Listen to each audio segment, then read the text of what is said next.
Deməli, Hyundai Sonata 2020-ci il maşında olan problem isti vəziyyətdə maşını xotlayanda abrodun oynamasıdır. Maşın sönmək istəyir, qalxır. İzolyomkasını sökmüşük. Tikli vəziyyətdədir, görürsünüz. İndi yuyub təmizləyib adaptasiya edib yoxlayacaq. Bu işi görməmişdən qabaq ilk növbədə diaqnostika olunur. Diaqnostikada katalizatorun daçkin aşıbqası var idi. Amma o aşıbqa yəni bu problemi yaratmır. Ona görə ilkin səbəb fikirləşirik ki, izolyomkası tiklidir. Ona görə də bu problemi yaradır. İnşallah yuyub təmizləyib, üzərinə bağlayıb, adaptasiya edib yoxlayacaq nəticə. İzolyomkasını yumuşuq, tərtəmiz, ideal vəziyyətdə. Sveçalarını da söktük, elə belə baxmaq üçün vəziyyətinə. Yaxşı vəziyyətdə deyil. Ona görə orijinal yenisi ilə əvəz edib üzərinə bağlamışıq.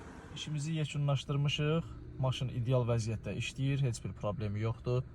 78.000 orijinal probegi var. Maşın maşallah olsun, çox ideal vəziyyətdədir. Diaqnostikaya da saldıq. Xətalar hamısı silindi. Gördüyünüz kimi heç bir xəta yoxdur. Onu da qeyd edeyim ki, izolyomka yuyulandan sonra mütləq şəkildə adaptasiya eləmək lazımdır. Yəni yuyub üzərinə bağlamaq, işi yekunlaşdırmaq kifayət deyil. Xeyirli uğurlu olsun.